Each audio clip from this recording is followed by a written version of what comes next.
Ang kwentong ito ay hango sa totoong buhay. Nangyari ito taong 1993 sa lugar ng Tigbawan, Iloilo. Magandang araw sa iyo, kabaryo. Itago mo na lang ako sa pangalang Mando, Tubong Iloilo. Bago ang taong 1993, balikan ko muna ang mga panahong wala pa sa aking mga kamay. Ang isang bagay na nagpabago ng labis sa aking buhay. Lumaki ako sa isang simple at payak na pamilya. Malaking bahagi ng Tigbawan ay ang sakahan ng lupa at iyon ang aming ikinabubuhay noon.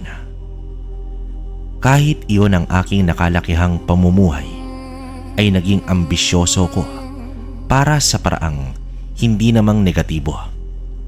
Natural, may mga pangarap tayo sa buhay at isa na doon ay ang umangat. Madalas kong ginagawa ay pagmasdan ang malawak na lupain ng mga palay at naglalaro sa isip ko. Natatayuan ko ang mga ito ng mga nagtataasang gusali, malalawak na kalsada at magagandang bahay. Pero sa bandang huli ay natatawa na lamang ako sa aking sarili dahil kahit kapiranggot sa malaking lupain ay hindi ko naman pagmamay-ari. Trabahador lang ang aking ama sa isang sakahan ng palay. Samantala, ang aking ina ay nagtitinda naman ng ulam sa sentro ng baryo. Kahit papaano, may maliit kaming pwesto sa palengke. Pangalawa ko sa 3 magkakapatid. Si kuya ay may asawa at mga anak na, habang ang aming bunso na si Esmeralda at ako ay nag-aaral pa. Pero mukhang tagilid na ang sitwasyon namin sa pag-aaral dahil hindi kakayanin na magsabay kaming dalawa. Kaya naman, kabaryo, ako na lang ang nagsakripisyo dahil naawa ko sa aking kapatid. Masakit at malungkot dahil papaano ko na matutupad ang mga pangarap ko sa buhay kung kulang naman ako sa edukasyon. Gayunpaman, tumutulong na lamang ako sa aking ina at kapag may trabaho sa palayan ay doon gumagawa rin ako. Unti-unti ko na lang tinanggap na ganito na talaga ang buhay ko. Si Esmeralda na lamang ang aming pag-asa na umangat sa buhay. Hanggang isang araw, biglang napasugod itong si Kuya Anton. Sobrang taas daw ng lagnat ng kanyang bunsong anak. 1 taong gulang pa lamang ito, kaya ganun na lamang katindi ang emosyon ng aking kapatid. Agad namang tumakbo ang aking mga magulang patungo sa kanilang bahay. Hindi naman ito kalayuan sa amin. Halos 1 oras na ang nakalipas, pero hindi pa rin bumabalik sina inay. Nag-aalala na ako kung ano na kaya ang nangyari sa pamangkin ko. Paalis na sana ako ng bahay, kabaryo, nang makita kong paparating si nanay na mahinang naglalakad at umiiyak. Sa mga sandaling iyon ay kinabahan na ako ng sobra at ayon sa aking ina, hindi na umabot sa ospital ang aking pamangkin at nalagutan na ito ng hininga. Labis na pagkaawa ang naramdaman ko dahil napakabata pa nito. Ito ang unang trahedyang nangyari sa aming pamilya at kung sino pa ang pinakabata ay siya pa ang unang kinuha. Sa unang gabi ng lamay ay hindi pa ganoon karami ang mga nakikilamay. Sa pagsapit ng 11:00 ng gabi ay kami na lang ni kuya ang naiwang gising. Pinatulog na rin kasi ni nanay ang kanyang asawa dahil buong araw na itong umiiyak. Ang mga bisita ay nasa bakuran at nagsusugal ang karamihan. Habang ako ay nasa balkonahe. Nasa tabi naman ng kabaong si kuya at nagluluksa ito. Awang-awa ako sa aking kapatid kabaryo. Isa siyang mabuting tao pero heto ang nangyari sa kanya. Napakasakit sa isang magulang na pinaglalamayan ang kanyang anak. Makalipas ang ilang minuto ay may 4 na katao ang dumating. 2 lalaki at 2 babae. Napatitig naman ako sa kanila dahil hindi ko sila kilala. Tumango pa sila sa akin at gayon din ang ginawa ko. Hindi ko may paliwanag pero hinayaan ko lang sila na makapasok sa loob. Ni hindi man lang ako nakapagtanong kung sino sila. Sinundan ko lang sila ng tingin hanggang sa lumapit na ang 4 sa kabaong. Si Kuya Anto naman ay tumayo at binigyang daan pa ang 4. Inisip ko na baka mga kaibigan niyo ng aking kapatid. Nakahilera silang 4 sa kabaong. Ang mga lalaki ay nakasuot ng salakot habang nakabalabal naman ang mga babae. Titig na titig sila sa nakahimlay na bata habang nakatingin lang ako sa kanila na para bang may nagpipigil sa akin na kausapin o tanungin ang mga bisita. Hanggang sa lumabas ang aking ama at agad itong nagtanong sa mga bisita, ngunit hindi ito sumagot. Napansin ni Itay na nag-uusal ang mga ito. Mga balbal, mga demonyo, tulong, may mga balbal dito. Wika dito ni Tatay. Agad hinila ni Tatay ang mga panauhin habang nagising at nanumbalik naman ang aking wisyo, ngunit hindi ako nakagalaw dahil sa tindi ng tingin nila sa akin habang nagmamadaling lumabas. Nagsitayuan na rin ang mga iba pang bisita na nasa bakuran dahil sa naalarma ang mga ito sa sigaw ni Tatay. Anton, Mando, pinasok na tayo ng mga balbal. Bakit hindi man lang kayo kumilos? Wika dito ni Tatay. Hindi ko po alam, Itay. Di ko rin maintindihan ang sarili ko kung bakit hindi man lang ako nakapagsalita. Ako nga rin, Tay. Hindi ko rin may paliwanag kung bakit basta na lang ako tumayo. Hinayaan ko silang makalapit sa anak ko. Ang mga demonyong yon, malamang nahipnotismo nila kayo. Bakit may balbal sa lugar natin? Isang katanungan ni Tatay na walang nakakaalam sa sagot. Inabisuhan kami ni Tatay na huwag magpapasok sa hindi kilalang tao. Inutusan din niya kami na maglagay ng asin at bawang sa bulsa. Binudburan na rin namin ng asin ang bintana palibot ng bahay at sa ibaba ng kabaong. Kinabukasan ay maagang umalis si Tatay upang puntahan ang albularyong si Mang Emong. Nasa aming kamalayan naman ang mga nilalang ng dilim. Wala pa man akong personal na karanasan sa mga nilalang na ito. Busog naman ako sa mga kwentong aswang, elemento, maligno at iba pang mga hindi ordinaryong nilalang mula sa mga kaibigan at kamag-anak ko. Sa pagdating ni Tatay Kabaryo, kasama nito ang albularyo. Agad nilang sinuri ang nakaimlay sa pamamagitan ng mga usal. Mabuti na lang daw at napigilan ang ginagawang orasyon ng mga balbal dahil sa pagsulpot ni Tatay. Ilang minuto lang ay mapapalitan na raw ang bangkay ng katawan ng saging o di kaya ay katawan ng puno. Naglagay naman ng pangontrang usal ang albularyo upang hindi na makabalik pa ang mga balbal. Sa pagsapit ng gabi ay hindi na kami nagpakampante nila Kuya. Nagpasama na rin kami ng iilang mga kaibigan sa loob ng bahay. Maagang natulog si Tatay upang gising siya ng hating gabi hanggang umaga.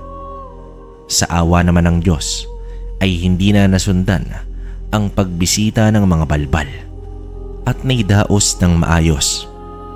ang napakalungkot na libing ng aking pamangkin. Hindi pa rin namin matanggap ang pagkawala ng bata. Pero ang buhay ay dapat magpatuloy at tanggapin na lang ang lahat. Kabaryo, nagpatuloy ang aming buhay hanggang sa nagkasakit ang aking ina. Kaya naman ako na ang namalagi sa aming tindahan. Inaalalaya naman ako ni nanay sa pagluluto ng ulam. Pero siya pa rin ang tagatimpla ng mga niluluto ko dahil ayaw niyang mag-iba ang lasa ng mga paninda naming ulam. Makalipas ang ilang linggo ay hindi pa rin bumubuti ang kalagayan ni nanay. Kaya naman pinasuri na namin siya sa doktor at napag-alaman namin na may problema sa bato ang aming ilaw ng tahanan. Kaya naging mas nagsikap pa kami ni tatay upang masuportahan ang mga gamot ni nanay. Habang wala pang anihan, ay sumasama muna ang aking ama sa iba't ibang uri ng trabaho. At isang araw, nag-abiso sa akin si tatay na sasama siya sa kanyang mga kaibigan na kumukuha ng ginto. Itay, hindi ba delikado ang pagmimina ng ginto? Baka kung mapaano pa kayo. Alam mo anak, kailangan kong gawin to para sa mga gamot ng nanay mo. Para na rin sa pag-aaral ni Esmeralda. Huwag kang mag-alala, mag-iingat ako doon. Kailan naman po ang balik ninyo, itay? 2 linggo lang kami ron anak. Babalik rin ako dito sa atin. O sige po, itay. Pero nakapagpaalam ka na po ba kay inay? Nako, hindi na. Alam mo naman yun, di ba? Hindi papayag yun. Sa mga panahong ito, ay nasa bahay na lamang si nanay. Nakakatayo at nakakalakad pa naman ito.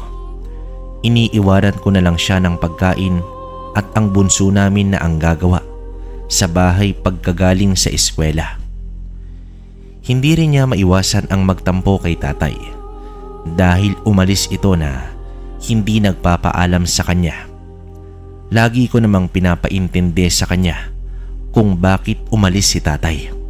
Gayon pa man, sinikap kong pagbutihin na patakbuhin ang tindahan na mag-isa lamang.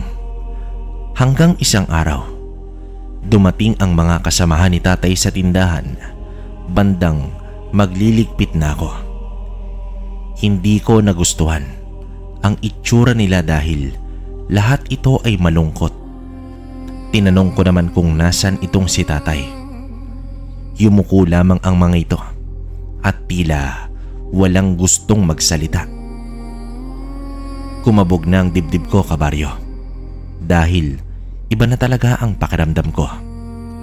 Nagsalita ang isang kasama nito at sinabing natabunan ng gumuguhong lupa itong si tatay at hindi na nila ito nakuha pa. Sa mga sandaling iyon, kabaryo, ay gumuho ang mundo ko. Bago pa lang kami namatayan. At heto na naman.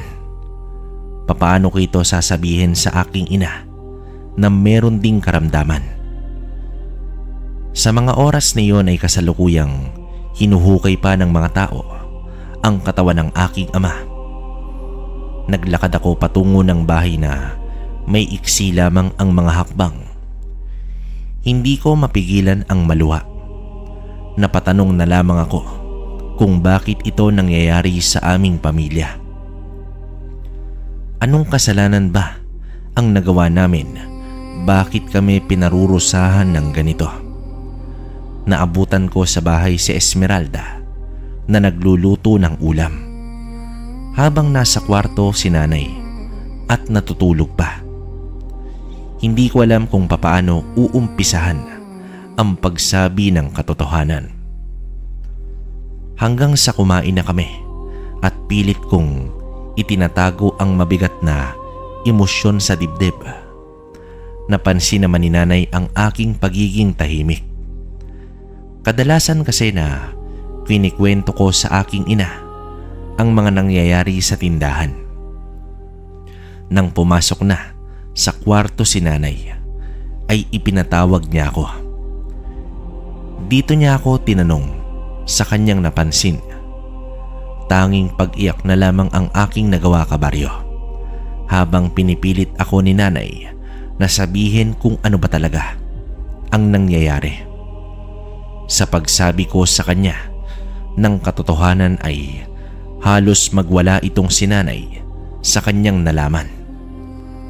Napasugod na rin itong si Esmeralda dahil biglang sumigaw ang aming ina dahil sa sobrang paghihinagpis. Dumaan pa ang 3 araw bago mahukay ang katawan ng aking tatay. Nakapandulumo ang sinapit nito sa 3 araw na nakabaon ito sa lupa. Hindi ko lubos maisip, kabaryo, ang dinanas ng aking ama habang nalibing siya ng buhay sa lupa. Mas pinili na lang namin na ilibing agad ang tatay dahil kalunos-lunos ang sinapit nito. Pinilit naman ng aking ina na maihatid sa huling hantungan ang aking ama. Gawa sa tindi ng emosyon ay hinimatay ito. Simula sa araw na iyon ay naging malungkutin na ang aking ina. Ilang araw din akong hindi nakapagtinda, gawa nga ng walang ibang magbabantay sa kanya. Tulala na lamang si nanay na labis namang nagpapahirap sa aking kalooban. Sa mga araw na walang pasok ang aking kapatid ay saka pa lamang ako nakapagtinda. Sa bawat uwi ko ay laging hinaing ng aking kapatid ang pahirapan sa pagpapainom ng gamot. Kinausap ko naman si nanay na huwag bumitaw at labanan ang matinding kalungkutan. Papaano na lang kami ni Esmeralda kung pati siya ay bibigay na. Bumibisita naman si Kuya Anton paminsan-minsan. Naiintindihan ko naman ito dahil may trabaho din siya at may pamilyang binubuhay. Sa pagkawala ni tatay ay ramdam na ramdam ko na ang sobrang paghihirap. Daig ko pa ang may sariling pamilya. Ako na lamang ang inaasahan sa amin. Kaya naman kinausap ko ng masinsinan itong si Esmeralda na mag-aral ng mabuti dahil gagawin ko ang lahat makapagtapos lamang siya. Lumipas pa ang 2 buwan. Isang umaga, pumasok ako sa kwarto ni nanay upang pakainin siya ng agahan. Subalit, isang malamig na bangkay na ang sumambulat sa akin, kabaryo. Napayakap ako ng maigpit sa aking ina. Sa muling pagkakataon ay gumuho na naman ang aking mundo. Tila isang napakasamang bangungot ang aking naranasan. Paalis na sana patungo sa paaralan ang aking kapatid, ngunit bumuhos na ang mga luha nito habang pilit ginigising ang aming ina. Napaupo na lamang ako sa sulok at tulalang nakatitig sa kanila. Ilang minuto ring tumigil ang mundo ko, kabaryo. Marahan naman akong tumayo at lumabas ng bahay. Nagtungo ko sa bahay ni Kuya Anton. Dumating ako doon na nanginginig at hindi masabi ng tama ang nangyari. Lumuha na lamang ako at itinuro ang aming bahay. Agad tumakbo ang kapatid ko patungo sa aming bahay. Habang papalapit ako ay narinig ko na ang iyakan ng aking 2 kapatid. Kinagabihan ay isang burol na naman ang aking nasilayan sa aming tahanan. Nasa bakuran ako ng mga sandaling yon. Tinitingnan ko ang kabuuan ng aming bahay. Nilukuban na yata ng kamalasan ang aming tahanan. Hindi ko maintindihan, kabaryo, kung bakit sunod-sunod na kamatayan ang nangyayari sa pamilya ko. Wala akong ideya sa kamalasang iyon. Umalis ako ng bahay at nagtungo sa isang burol. Doon ko ibinuhos ang silakbo ng aking damdamin. Lumuhod ako habang nakatingala sa langit. Panginoon, bakit? Ano ang kasalanan ng pamilya ko? Bakit mo kami pinaparusahan ng ganito? Sino na naman ba ang isusunod mo? Mas mabuting ako na lang ang isunod mo. Ako na lang.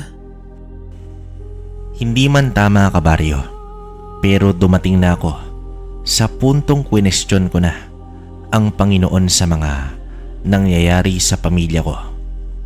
Sumuko na ako ng mga sandaling iyon. Nakasubsob na ang mukha ko sa lupa habang umiiyak. Nais ko nang maglaho sa mga oras na iyon hanggang sa may narinig akong isang boses na nagsalita. Boses ito ng isang matandang lalaki. Kahit kailan ay hindi nagbigay ang Diyos ng pagsubok kung ito hindi mo kakayanin. Wika dito ng matandang lalaki. Sino ho kayo? Sa tingin mo ba ay ikaw na ang pinakamalas na tao sa buong mundo? Kumpleto naman ang mga galamay mo. Nasa wastong pag-iisip ka naman. Yun nga lang, wala ka sa wastong emosyon. Ang hindi pagkakaroon ng matatag na emosyon ay nagdudulot ng isang hindi magandang desisyon. Kagaya mo ngayon, nais mo nang maglaho, nais mo nang sumakabilang buhay. Ano po bang problema nyo? Bakit mo po yan sinasabi sa akin? At sino ka po ba? Ako si Minervo. Mukhang hindi mo ako napapansin dahil masyado kang abala sa pang-araw-araw na buhay. Medyo matagal na rin kitang sinusubaybayan at alam ko kung gaano kahirap ang mga nararanasan mo. O sige na, binata, hanggang sa muling pagkikita sa takdang panahon. Tumalikod ang matanda at bumaba na ng burol. Napaisip naman ako, kabaryo, kung saan ito nagmula. Bigla na lamang sumulpot at nagsasalita na para bang alam na alam niya ang buhay ko. Nung una sa palagay ko ay may saltik sa utak ang matandang yon. Pero matagal na raw niya akong sinusubaybayan. Ang tanong ko, bakit? Sa ilang saglit pa ay bumaba na rin ako ng burol at bumalik na sa bahay. Muli na naman akong napaluha nang makita ko ang aking nanay na nakaburol. Bumalik sa aking alaala ang mga panahong nabubuhay pa ito. Nang mailibing na, makalipas ang isang linggo, ay nagpaalam itong si Kuya Anton. Kuya, bakit naman kayo aalis sa lugar natin? Tayong magkakapatid na nga lang ang natitira, tapos lalayo ka pa? Kung gusto niyo sumama na kayo sa amin, magsama-sama tayo sa iisang bahay. Hindi kami aalis sa lugar na ito, kuya. Para na rin namin kinalimutan ang mga alaala ng ating mga magulang kung lilisanin namin ang lugar na ito. Yun na nga ang dahilan eh. Hindi naman sa kakalimutan natin ang alaala nila. Ngunit sobrang sakit na ang dinulot sa atin ng lugar na ito, Mando. 3 sa ating pamilya ang sunod-sunod na namatay. Isang malas ang lugar na ito sa atin. Ewan ko kung bakit nagkakaganito. Pero sobra na, Mando. Kaya sumama na kayo sa akin, kayo ni Esmeralda. Hindi kami alis sa lugar na ito, kuya. Nandito ang iniwang kabuhayan nila inay at itay. Wala akong magagawa, Mando, kung yan ang desisyon mo. Pero kahit anong oras, bukas ang bahay namin sa inyo. Saka mag-iingat kayo palagi. Alagaan mo ng mabuti ang bunso nating kapatid. 2 taon na lang, magkukolehiyo na yan. Salamat, kuya. Kayo din mag-iingat lagi. Matapos ang 2 araw ay dumaan muna sila kuya sa aming bahay upang magpaalam. Lumipat sila ng Antique sa lugar ng kanyang asawa. Malungkot man, kabaryo, pero hangad ko ang maayos na buhay sa kanilang pamilya. Samantala, isang gabi, habang nakaupo ko sa balkonahe upang magpaantok, ay may napansin ako na isang napakalaking ibon na dumapo sa isang malaking puno sa tapat ng bahay namin. Agad ko namang kinuha ang flashlight upang ilawan ito. Batid ko na nakatalikod ang napakalaking ibon na yon. Imbis bumibigat na ang mga mata ko ay muli itong nagising dahil sa kakaibang ibon na nasa harap ko. Ilang sandali pa ay biglang lumingon sa akin ang ibon, pero hindi ito itsura ng ibon. Hindi yon ang wangis na akin nakita, kundi wangis ito ng isang tao. Kumislap ang mga mata nito nang matamaan ko ng ilaw, hanggang sa ibinuka nito ang mga pakpak at lumipad na ito palayo. Paniguradong aswang ang nakita ko sa gabing yon. Nagmadali naman ako na pumasok ng bahay at isinarang mabuti ang mga pinto at bintana. Sinilip ko naman si Esmeralda sa kanyang kwarto. Mahimbing naman itong natutulog. Kumuha ako ng itak at itinabi ko ito sa pagtulog ko. Pinakiramdaman ko ang buong paligid at hindi ko na lang namalayan. Nakatulog na pala ako. Pagkagising ko naman ay agad akong nagtungo sa balkonahe at muling sinipat ang malaking puno. Nagtaka naman ang kapatid ko, kabaryo. Habang paalis na ito ng bahay, sa paglakad papalayo ni Esmeralda, ay sinundan ko pa ito ng tingin. Marahan naman akong lumapit sa puno na may dalang itak. Tumitingala ako sa puno nang biglang sumulpot ang isa kong kaibigan. "O Mando, anong tinitingnan mo dyan sa taas ng puno?" Wala pre. May nakita kasi ako dito kagabi na napakalaking ibon. Pero ewan ko ba kung ibon ba talaga yon? Kasi wangis ng tao ang mukha nito. Nako pre, hindi ibon yun. Malamang aswang yun. Kung aswang yon, bakit hindi ako inatake? Base kasi sa lola ko, may mga aswang talaga na hindi umatake ng tao. Bagkus nagabang lang ito ng mabibiktima. Sa palagi ko, isang alan ang nilalang na yon. Alan? Ngayon lang yata ako nakarinig ng ganyang katawagan sa isang aswang. Alam mo, ang alan kasi matyaga yung naghihintay ng mabibiktima. Nakalambitin lang yun sa sanga na parang iisipin mo patay na dahon na eh. Pero kapag nagpapakita daw ito sa totoong anyo nila, isa tong masamang pangitain na ang ibig sabihin ay kamatayan. Tinatakot mo lang yata ako, Roy eh. Loko, ba't naman kita tatakutin? Ayun ang sabi sa akin ng lola. Mas maiging magpauso ka ng balat ng nyog bago gumabi. Pantaboy daw yun sa mga aswang kagaya nun. Kung noon, kabaryo, ay hindi ako 100% naniniwala sa mga aswang. Sa pagkakataong iyon, ay buo na ang paniniwala ko na ang mga nilalang na ganyan ay totoong umiiral. Kaya naman pagsapit ng 6:00 ng gabi ay nagpausok na ako alinsunod sa pinayo sa akin ng kaibigan ko. Nagdahilan na lamang ako sa kapatid na pantaboy sa mga lamok ang ginagawa ko. Baka kasi magdulot pa ito ng takot sa kanya kapag sinabi kong pantaboy sa aswang ang ginagawa ko. Sa gabing iyon ay matagal akong nakatulog dahil sa pagbabantay sa paligid. Mabuti na lamang at wala akong napansin na kakaiba. Sa mga nagdaang nangyari sa aking buhay, kabaryo, ay pinipilit kong maging maayos at tanggapin ng paunti-unti ang masasakit at malulungkot na mga bagay na nangyari sa amin. Ginawa kong abala ang sarili ko at wala akong tanging hangad kundi magsikap para sa kapatid kong babae.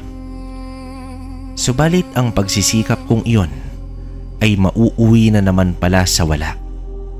Isang araw, sumugod ang mga kaklase ni Esmeralda sa tindahan upang ibalita na nasagasaan daw ang aking kapatid. Agad akong nagpunta sa lugar ng pinangyarihan. naabutan ko ang mga tao na nagkukumpulan sa bahagi ng kalsada at tumambad sa aking paningin ang duguan kong kapatid na wala ng buhay. Agad kong niyakap ang kapatid ko, kabaryo, at hindi ko malaman kung ano ang gagawin. Tila nawala sa paningin ko ang mga tao sa paligid at tanging ang kapatid ko lang ang aking nakikita. Labis-labis na kalungkutan ang aking nadama. Hanggang sa may humawak sa akin na mga naka-uniforme at pilit akong itinayo. Naging bingi ako sa mga sandaling yon, kabaryo. Alam ng utak ko na wala na ang aking kapatid, pero hindi tinatanggap ng puso ko ang nangyayari sa mga oras na iyon. Nang ako'y may masmasan, ay nasa presinto na pala ako ng kapulisan. Tulala at narinig ko na lang base sa inisyal na imbestigasyon. Walang nakakita ng plaka ng sasakyang nakasagasa sa aking kapatid dahil sa bilis ng pangyayari. Sa madaling salita, walang mananagot sa nangyari sa aking bunsong kapatid. Pumatak na lamang ang aking luha, ngunit kahit isang salita ay walang lumalabas sa aking bibig. Sa tulong ng mga kaibigan ay sila na ang nagbigay alam sa akin, Kuya Anton, tungkol sa nangyari. Halos magwala na ang aking kapatid nang dumating sa bahay na may nakaburol na naman. Habang ako ay tulala pa rin at tanging luha lang ang tugon ko sa mga katanungan sa akin ni Kuya. Niyakap na lamang ako ng aking kapatid at sa unang pagkakataon ay ginawa niya sa akin yon. Kahit papaano, kabaryo, ay gumaan ang pakaramdam ko. Sa takot ko na baka siya ay mawala rin sa akin, ay napayakap na rin ako ng maigpit at bumuhos ang mga luha. Sinabi rin ng aking kapatid na doon na ako manirahan sa kanila sa Antique dahil ako na lamang daw ang natitira niyang kapamilya. Sa mga panahong iyon ay tila nawalan na ako ng ganang mabuhay pa. Sa loob lang ng isang taon ay 4 ang nawala sa akin. Labis akong naapektuhan sa mga sunod-sunod na trahedya. May mga pagkakataong bigla na lang akong nagwawala. Nasa kamalaya naman ako at alam ko na hindi ako nasisiraan ng bait.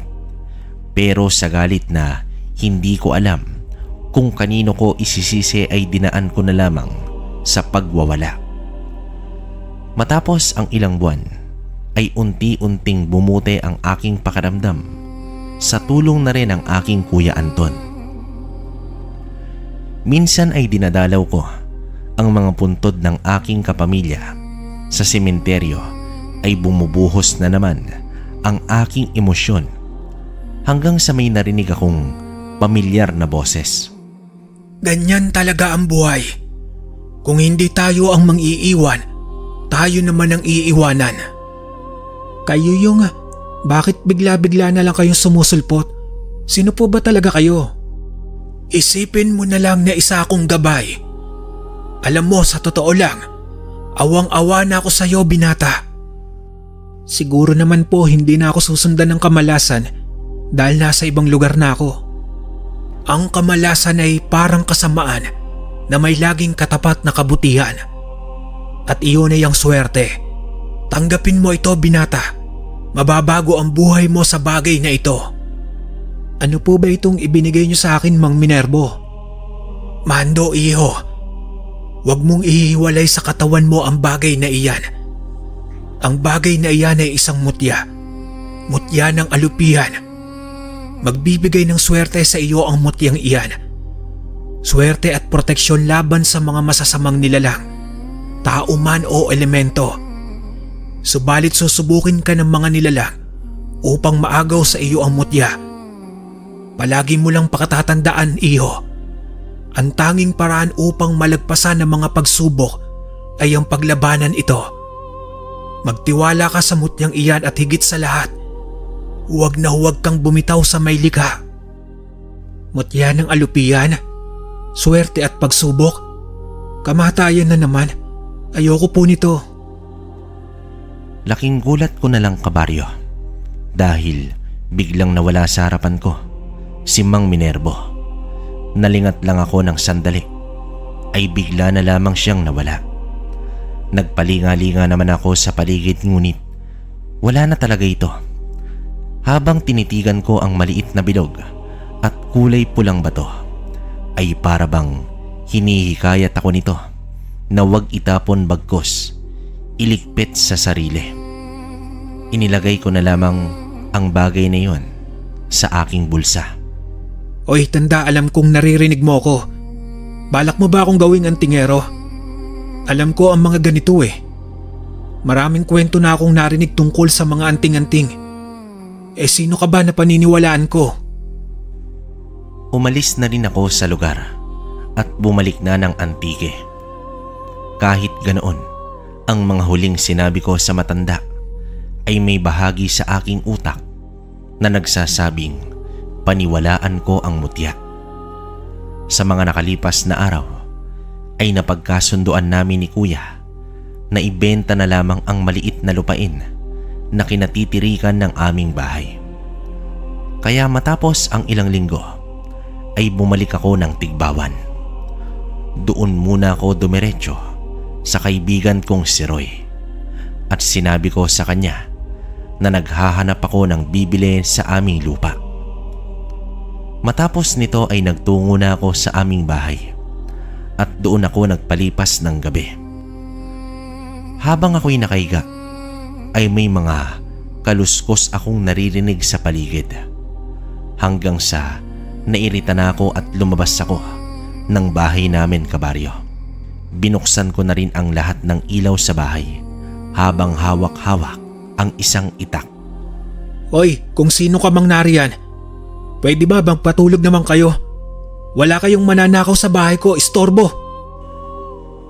Matapos nun, kabaryo, akmang papasok na sana ako ng bahay namin nang masipat ko ang iilang ibon na dumapo sa bubong. Gawa ito sa yero, kaya naman narinig ko ang pagdapo ng mga ito. Hindi ko maintindihan ang aking sarili dahil agad sumagi sa isipan ko na baka mga aswang ang mga ibon na yon. Pero kahit katiting na takot ay wala man lang akong naramdaman. Bagkus, napangisi na lamang ako. Pumanhik na ako ng bahay at naghanap ako ng asin sa may kusina. May isang garapong asin akong nakita at sa ilalim ng aming lutuan ay nakakita ako ng mga balat ng nyog. Kinuha ko ang mga yon at dinala sa bakuran. Nang magsimula ng umusok ang mga balat ng nyog ay nagsili para na ang mga ibon.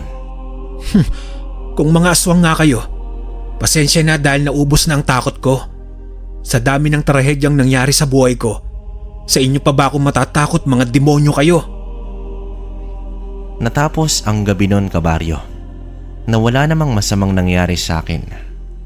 Nagising ako na mataas na ang araw, ngunit hindi muna ako bumangon hanggang sa narinig ko ang sambit ni Roy.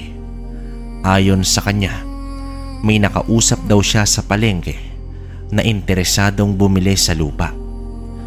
Agad naman akong sumama kay Roy upang kitain ang lalaking bibili sa lupa. Ni hindi man lang ito tumawad at nagmungkahi pa ito na dadagdagan niya ang bayad dahil may bahay na palang nakatayo sa lupa.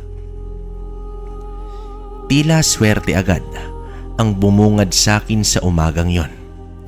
Makalipas lang ang ilang araw ay naganap na ang aming bayaran. Nang magawi naman ako sa palengke ay napatingin ako sa aming pwesto na matagal na rin nakasara.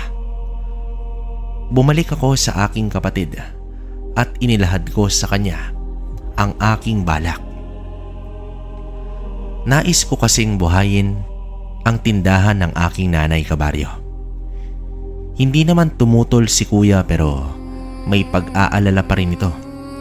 Positibo ko namang sinabi sa kanya na magiging ayos lang ako.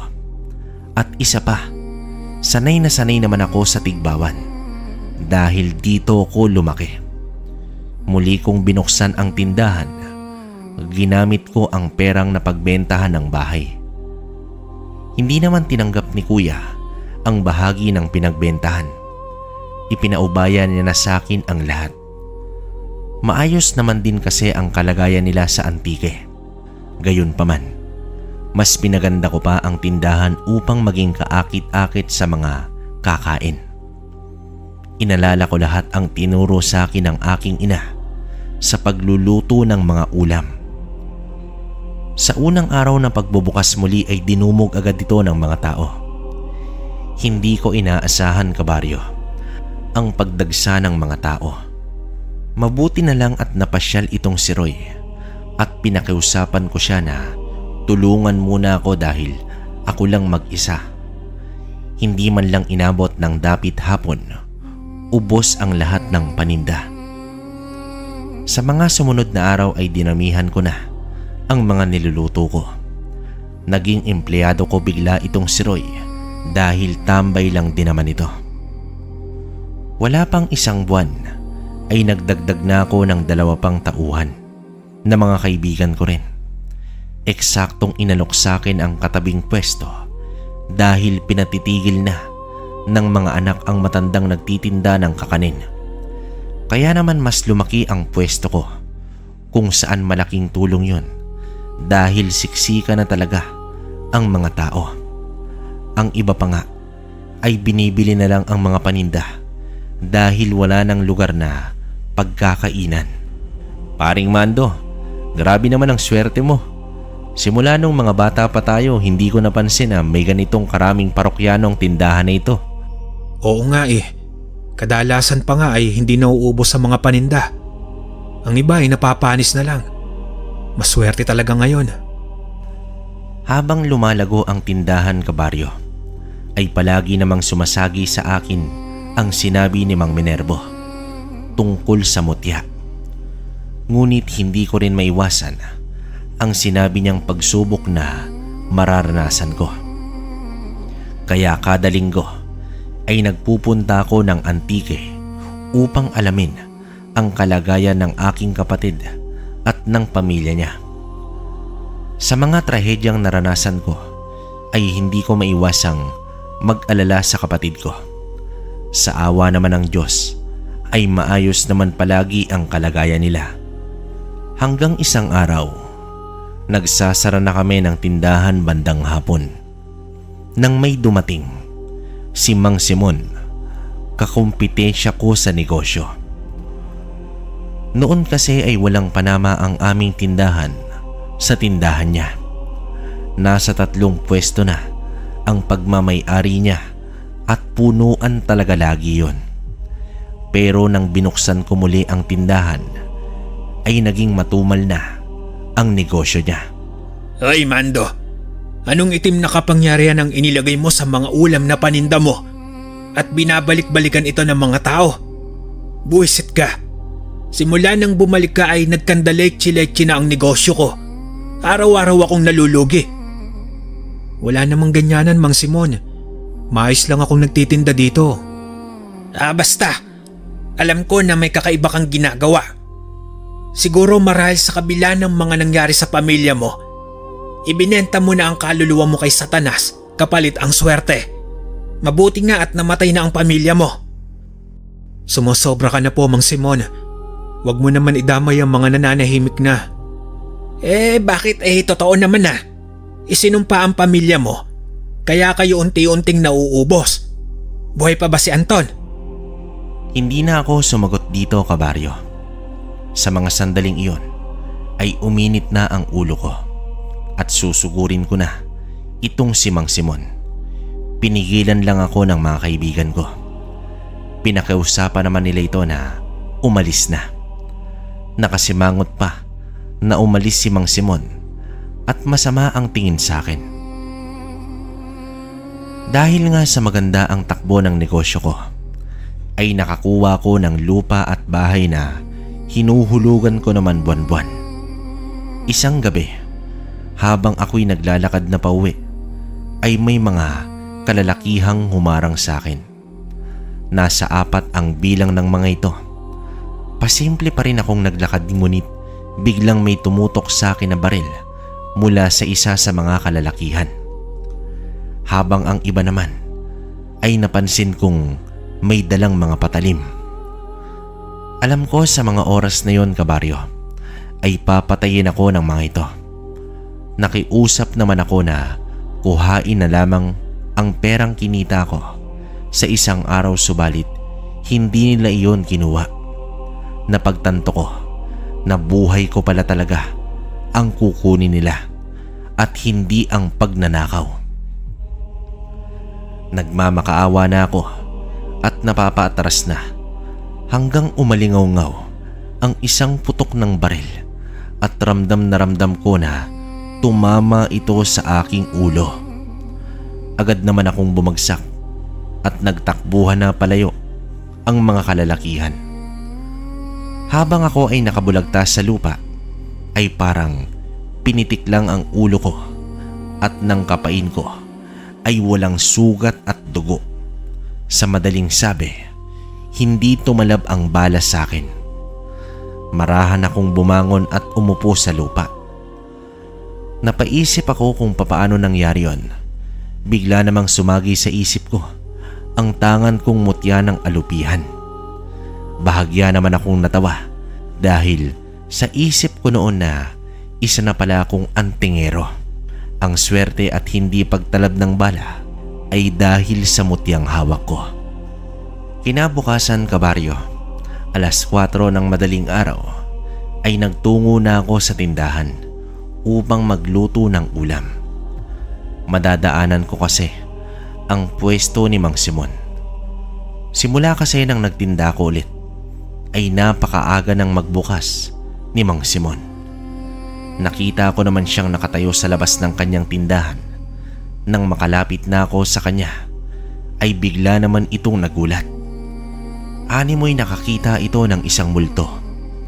Dumilat ang kanyang mga mata na may bahid na takot at pagtataka ang itsura. Nginitian at binati ko naman siya. Dahil sa kanyang reaksyon, naghinala ko na siya ang may pakay sa buhay ko at ang ginawang pamamaril sa akin.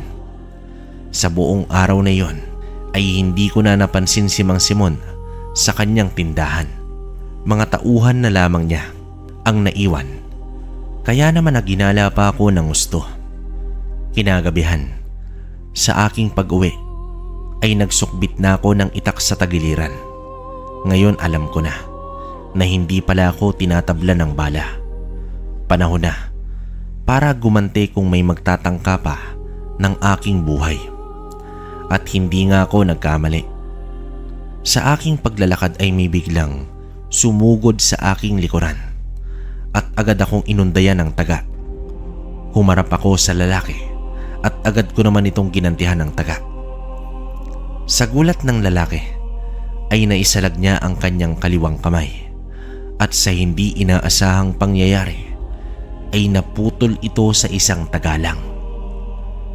Pati ako nagulat, kabaryo, dahil simpleng itak lang naman ang hawak ko at hindi pa ito ganon katalas. Pakiramdam ko ay para lang akong pumutol ng dahon ng saging. Napasigaw naman ang lalaki at nabitawan ang hawak na itak dahil agad niyang hinawakan ang naputol na kamay. Pareho kaming napatingin sa putol na bahagi na bumagsak sa lupa. Matapos nito ay tumakbo na ng mabilis ang lalaki. Kasunod nito ay may nagsitakbuhan pa mula sa dilim. Palagay ko, mga kasama ito ng lalaki. Ilang sandali pa ay napangisi na lamang ako, kabaryo. Makalipas ang ilang linggo ay bihira ko na lamang makita itong si Mang Simon at sa tuwing magtatagpo ang aming mga paningin ay agad niyang binabaling sa ibang direksyon ang kanyang tingin. Hayop ka, Mang Simon. Kapag napatunayan ko na ikaw ang may pakana sa mga pag-atake sa akin, umanda ka. Wika ko pa noon sa aking sarili. Marahil sa pag-akala ni Mang Simon na hindi ko siya pinaghihinalaan, ay may mga taong pumuslit sa aking bahay. Hindi ko rin may paliwanag dahil sa gabing yon ay masama talaga ang pakiramdam ko. Kaya tumayo naman ako sa bintana. Sa aking silid na nasa ikalawang palapag. May kalakihan din kasi ang bahay na yon at ako lang ang mag-isang nakatira. Nasipat ko ang ilang kalalakihan na pumasok sa aking teritoryo. Imbis na matakot, kabaryo, ay napatawa pa ako. Agad kong kinuha ang itak at marahang lumabas ng kwarto. Tinatayang nasa 6 na kalalakihan ang nakapasok sa bahay. Ngunit inaabangan ko lang sila. Nang makatsyempo ay agad kong tinaga ang isa na naunang umakyat sa taas. Naglika ito ng malaking sugat sa tagiliran ng lalaki. Ang pagtaga ko sa kanya na agad niyang ikinabagsak at umatungal sa sobrang sakit. Hinawakan ko naman ito sa leeg at tinutukan ng itak. Pinaamin ko kung sino ang nag-utos at kumpirmadong si Mang Simon nga. Sumunod naman ang 2 pa na umakyat sa taas. Dahil sa dilim ay agad akong nakapagtago habang nilapitan nila ang kasamahan na nakabulagta na. Habang nakatalikod sila ay inundayan ko naman sila ng mga taga. Putol agad ang kamay ng isa at ang isa pa ay nahagip sa may dibdib. Wala naman kasi akong intensyon na paslangin ang mga yon, kabaryo. Hanggang sa isa na lamang ang natira. Sa pagtaga niya naman sa akin ay sinaluko ang itak. Ikinagulat niya naman ito at agad ko namang tinapyas ang kanyang hita. Sa pagbilang ko ng 3, kapag nasa loob pa kayo ng bahay, mga ulo nyo na ang gugulong sa may sahig. Matapos kong magsalita, kabaryo, agad nagsipulasan ang mga kalalakihan na nagtamo ng malalalim na sugat. Sa mismong gabing yon ay tinahak ko ang bahay ni Mang Simon. Mag-isa itong palakad-lakad sa balkonahe na para bang may hinihintay. Kinatok ko naman ang gate nila at sa pagbukas nito ay lumaki ang mga mata ni Mang Simon nang masilayan niya na ang taong pinapapatay niya ng paulit-ulit. Tumakbo itong pumasok sa bahay. Ngunit bago pa man niya may sara ang pinto, ay nasipa ako na ito at natamaan siya dahilan upang bumagsak siya sa lupa. Mando, patawarin mo ako. Sa ina lahat ng pera ko. Huwag mo lang akong patayin. Maawa ka, Mando. Animal ka. Ako pa ang sinabihan mong demonyo. Samantalang ikaw itong may balak ng masama sa akin. Maawa ka, Mando. Hindi ko na uulitin. Talagang hindi mo na mauulit. Sa gabing yon sa loob mismo ng kanyang bahay ay pinutol ko ang kanyang 2 kamay at isinama ko na rin ang kanyang dila. Pasalamat ka hindi ako mamamatay tao. Pero sa susunod na kakantiin mo ako, leg mo na ang puputulin ko. Iniwan ko naman, kabaryo, si Mang Simon sa ganoong sitwasyon. Bumalik na ako ng bahay na parang walang nangyari. Lumipas ang mga araw ay nagpatuloy ako sa negosyo habang sarado na ang tindahan ni Mang Simon. Mukhang walang nakakaalam sa ginawa ko sa mga taong yon dahil wala naman akong napansing kakaiba sa mga tao. Marahil binalot na ng takot itong si Mang Simon dahil tutuluyan ko talaga siya kung gagawa pa ito ng hindi maganda sa akin. Minsan isang hapon ay sinadya kong dumaan sa bahay nila. Nakita ko naman si Mang Simon na nakaupo sa balkonahe. Tulala at nakabenda ang 2 putol na kamay. Marahan naman akong lumapit at sumilip.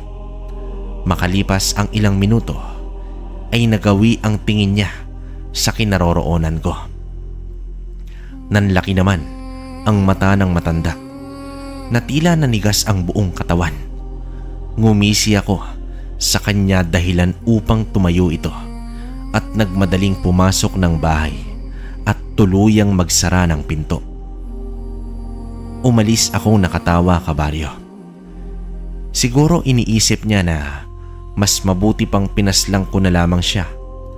Pero mas mabuti ang ganoong parusa dahil habang nabubuhay siya ay araw-araw niyang naaalala ang ginawa ko sa kanya bilang kaparusahan sa pagtatangka niya sa aking buhay. Gumulong ang maraming araw at ilang buwan. Kung dati ay sunod-sunod na kamalasan ang nangyari sa buhay ko, pinalitan ko naman ito ng swerte. Nakapagpatayo pa ako ng 2 tindahan sa ibang baryo at unti-unting lumaki pa ang aking negosyo. Nabayaran ko na rin ng buo ang bahay at lupa. Gawa nga ng mag-isa lang ako sa malaking bahay, ay doon ko na pinatira ang iba kong mga tauhan. Kahit abot ko na ang tagumpay, pero sa bawat pag-uwi ko naman ay matinding kalungkutan ang aking nararamdaman. Isa sa mga pangarap ko na mabigyan ng malaki at magandang bahay ang aking pamilya, ngunit hindi na iyon mangyayari. May mga gabi na tumutulo na lamang ang aking luha habang kumakain akong mag-isa sa mahabang mesa. Bumabalik sa aking alaala ang mga masasayang sandali sa aking buhay noong kapiling ko pa ang aking mga magulang at kapatid na babae. Siguro nakakapaglakad na rin ang pamangkin ko sa mga panahong yon at nakikipaglaro na ako sa kanya. Isang araw, bumisita naman ako kay Kuya Anton.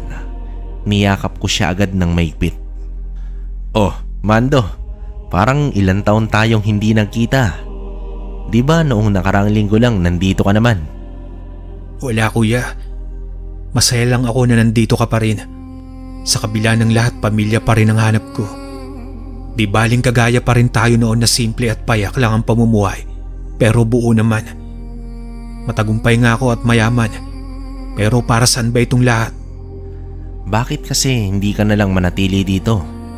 Si Roy na ang bahala sa mga negosyo mo. Para naman makasama mo na ako at kahit araw-araw mo pa akong yayakapin, ayos lang. Kahit ang laki na ng katawan mo, ikaw pa rin ang bunso ko at kuya mo ko.